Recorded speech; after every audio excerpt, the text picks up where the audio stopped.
Assalamualaikum warahmatullahi wabarakatuh. Kami dari kelompok 1 ingin memaparkan materi tentang pengumpulan dan pemeriksaan data. Sebelumnya perkenalkan, nama saya Filza Zahra Delia Putri dari Prodi Perbankan Syariah. Pertama, pengertian data. Data adalah merupakan bagian yang sangat penting, bagaikan badan tanpa nyawa. Sebab yang akan dikumpulkan, diuji, dan dipresentasikan adalah bersumber dari data, sehingga keberadaan data itu menjadi mutlak. Data adalah sejumlah informasi yang dapat memberikan gambaran tentang suatu kejadian atau masalah, baik yang berupa angka-angka maupun yang berupa kategori seperti baik, buruk, tinggi, rendah, dan sebagainya. Pengertian lain tentang data ialah hasil pencatatan peneliti, baik yang berupa fakta maupun angka-angka. Data ialah bahan mentah yang perlu diproses sehingga menghasilkan informasi atau keterangan, baik kualitatif maupun kuantitatif. Sementara perolehan data seyogyanya relevan, artinya data yang ada hubungannya langsung dengan masalah penelitian. Pengolahan data merupakan kegiatan yang ada hubungannya langsung dengan masalah penelitian. Jenis data menurut jenisnya ada dua, yaitu kualitatif dan data kuantitatif. Tindak lanjut kegiatan peneliti sudah pengumpulan data sangat bervariasi bentuknya, tergantung dari bagaimana data yang terkumpul akan diorganisasikan. B. Pengumpulan data. Pengumpulan data memegang peranan yang sangat penting dalam mendapatkan informasi yang akurat. Instrumen pengumpulan data adalah cara-cara yang digunakan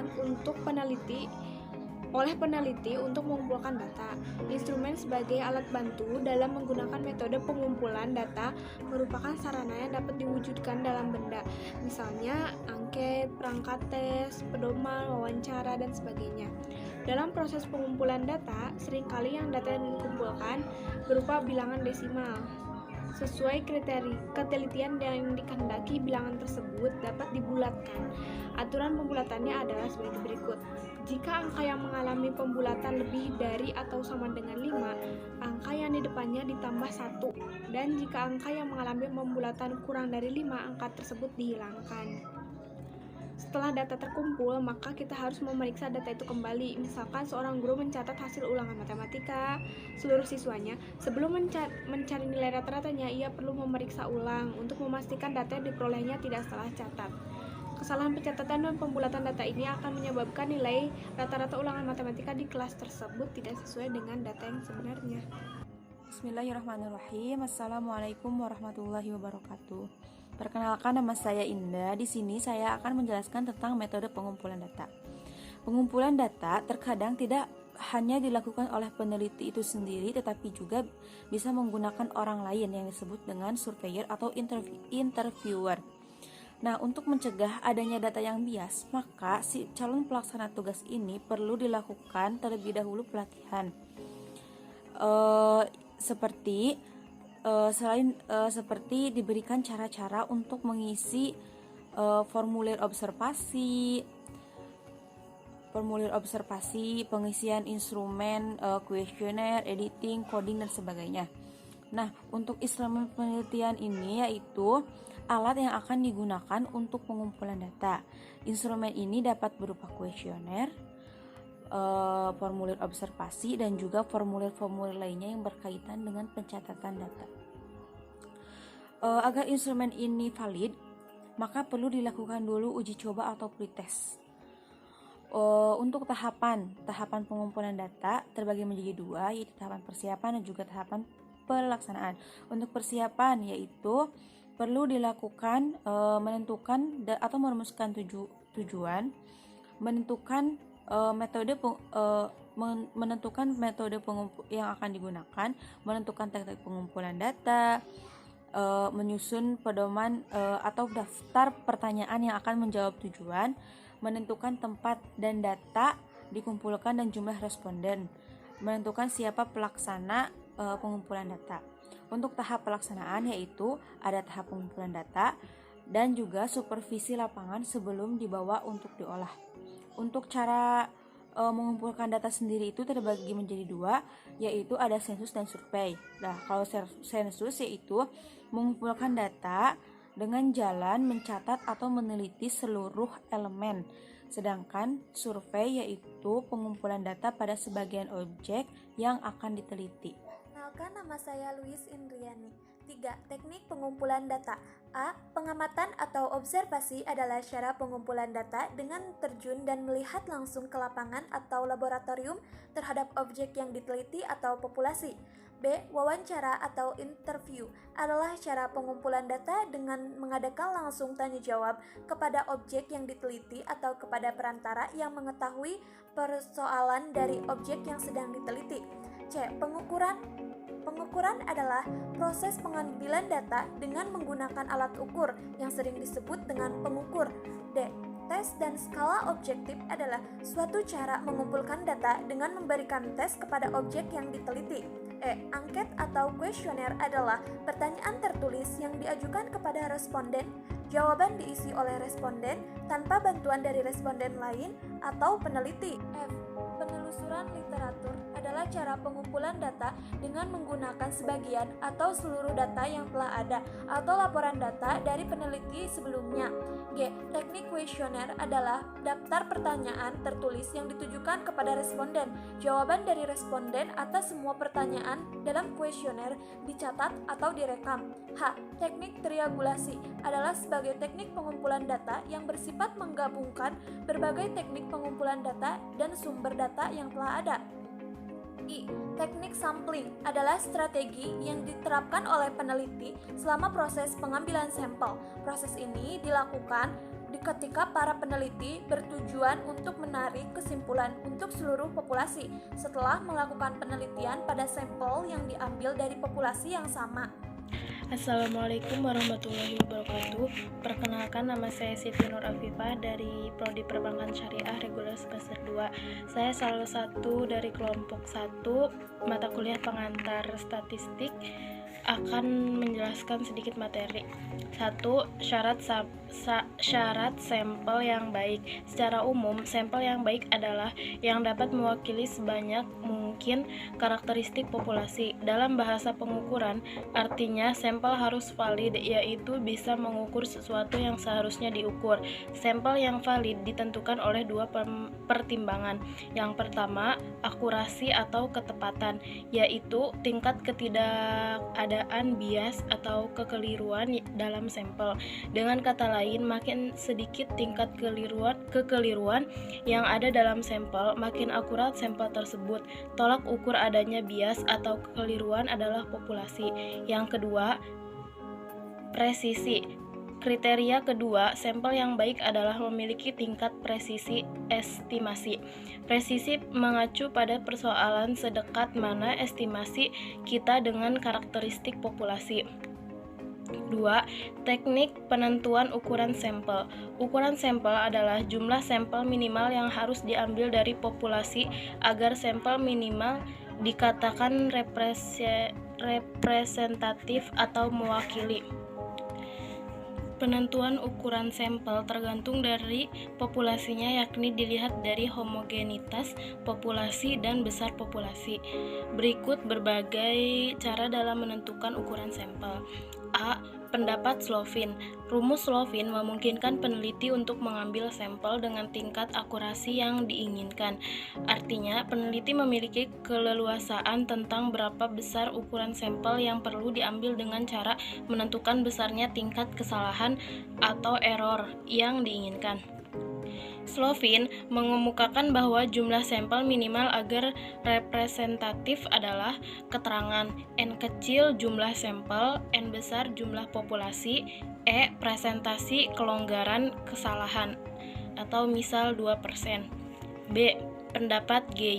Menurut Gay, ukuran minimum sampel yang dapat diterima berdasarkan desain penelitian yang digunakan adalah 1. Untuk penelitian deskriptif minimal 10% populasi. Untuk populasi relatif kecil minimal 20% populasi. Dengan kata lain, jumlah sampel antara 10% sampai 20%. 2. Untuk penelitian menggunakan teknik analisis korelasional minimal 30 objek. C. Pendapat Craig G. Hampir sama dengan Slovin. Hanya Craig G dalam melakukan perhitungan ukuran sampel didasarkan atas kesalahan 5%. Jadi sampel yang diperoleh itu mempunyai kepercayaan 95% terhadap populasi. Untuk penelitian menggunakan teknik analisis korelasional minimal 30 objek. C. Pendapat Craig G. Hampir sama dengan Slovin.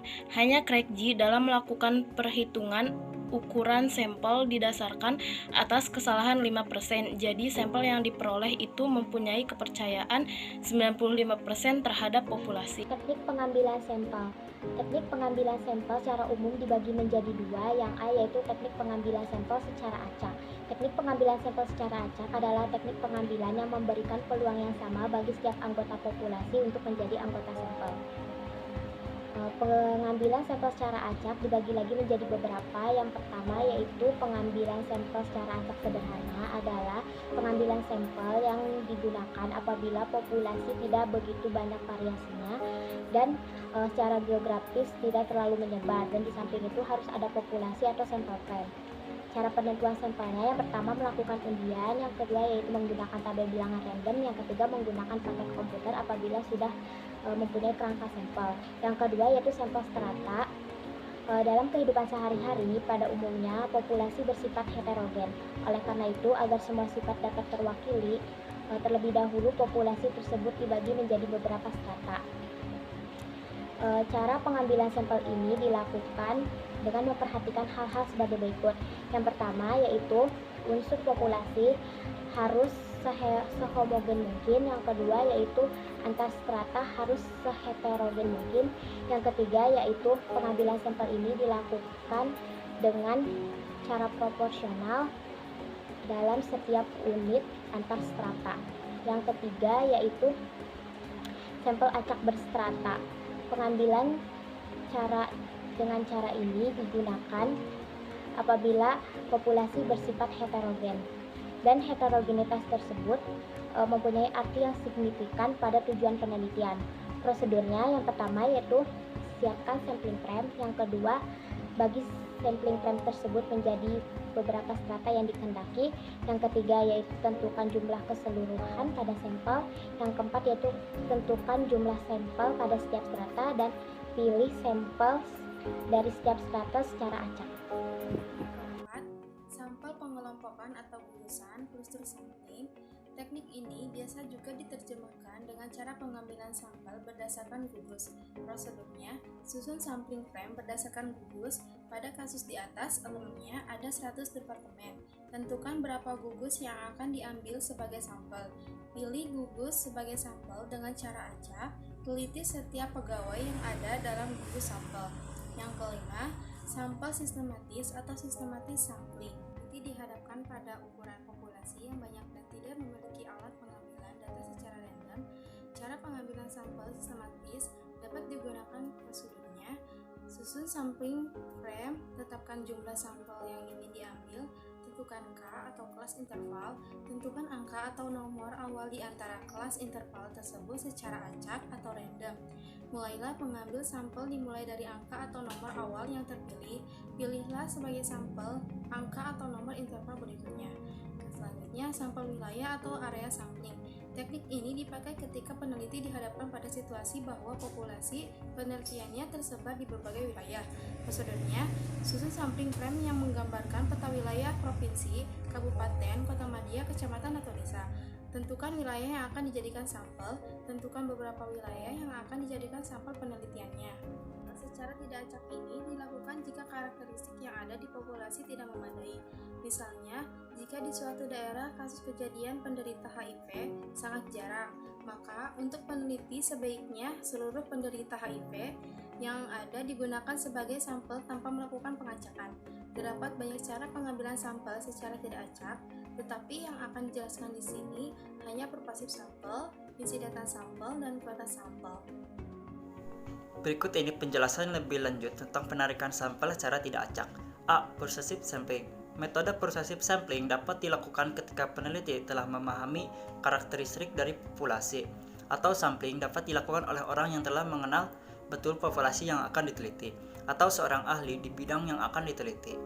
Penentuan sampel selanjutnya berdasarkan tujuan-tujuan tertentu yang telah ditetapkan serta mewakili karakteristik dari populasi. Dengan demikian, sampel tersebut akan representatif terhadap populasi yang sedang diteliti. Purposive sampling juga sering dikatakan dengan tujuan penelitian yang akan dilakukan. Sebagai contoh, jika kita hendak meneliti tentang hubungan pemberian tablet zat besi pada ibu hamil dengan kenaikan kadar hemoglobin darah ibu hamil tersebut, maka tidak perlu semua ibu hamil diteliti karena dampak pemberian zat besi akan terlihat setelah beberapa waktu pemberian. Dengan demikian, maka sampel yang telah dipilih dalam penelitian tersebut adalah ibu hamil dengan usia kehamilan 4 bulan atau lebih. B. Incidental subsampling. Sampel incidental atau accidental sampling adalah pengambilan sampel dilakukan atas dasar seadanya tanpa direncanakan terlebih dahulu dan penggambaran hasil dari pengumpulan data tidak didasarkan pada suatu metode yang misalnya terjadi suatu keadaan yang luar biasa atau KLB. Data yang sudah terkumpul disajikan secara deskriptif dan hasil tersebut tidak dapat digeneralisasi. C. Kuota sampling. Sampel yang akan diambil ditentukan oleh pengumpul data dan sebelumnya telah ditentukan jumlah yang akan diambil. Kalau jumlah tersebut sudah dicapai, si pengumpul data berhenti. Selanjutnya hasil itu dipresentasikan. Sebagai contoh, misalnya seorang peneliti ingin mengetahui apakah masyarakat setuju dengan kebijakan larangan merokok di tempat umum. Sebelum mengumpulkan data, telah ditentukan bahwa ia akan mewawancara sebanyak 1.000 orang yang sedang mengunjungi sebuah pusat perbelanjaan di Jakarta. Kepada setiap orang yang hendak mengunjungi sebuah pusat perbelanjaan ditanyakan apakah ia setuju dengan kebijakan larangan merokok di tempat umum. Orang yang ditanya atau responden mungkin hanya menjawab setuju. Tersebut akan berhenti setelah ia menanyai sebanyak 1.000 orang dan akan menulis hasil temuannya. D. Besar sampel.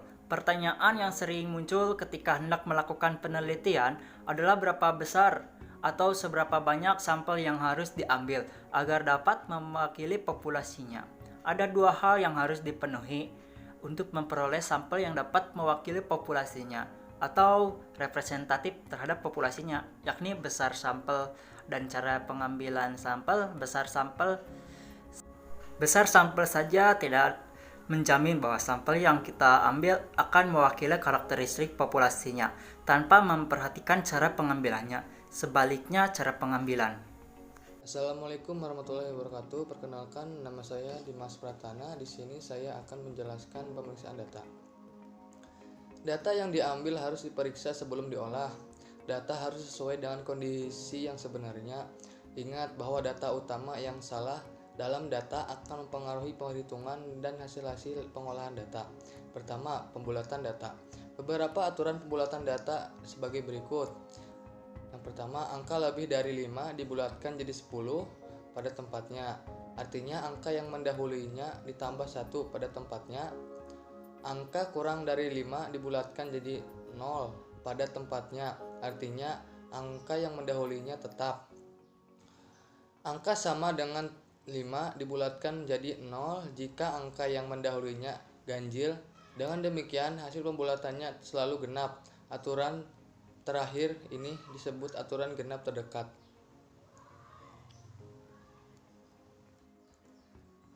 Tiga 325,4 dibulatkan ke satuan terdekat menjadi 325. 325,49999 dibulatkan ke satuan terdekat menjadi 325. 325,51 dibulatkan ke satuan terdekat menjadi 326. 327,39 dibulatkan ke satuan terdekat menjadi 327,4. Penyusunan data.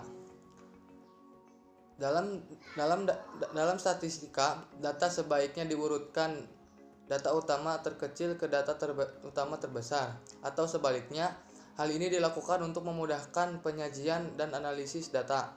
Data nilai 3, 5, 7, 8, 4, 2, 1, 8, 6, 6, 3, 2, 9 diurutkan menjadi 3, 1, 2, 2, 3, 3, 4, 5, 6, 6, 7, 8, 8, 9.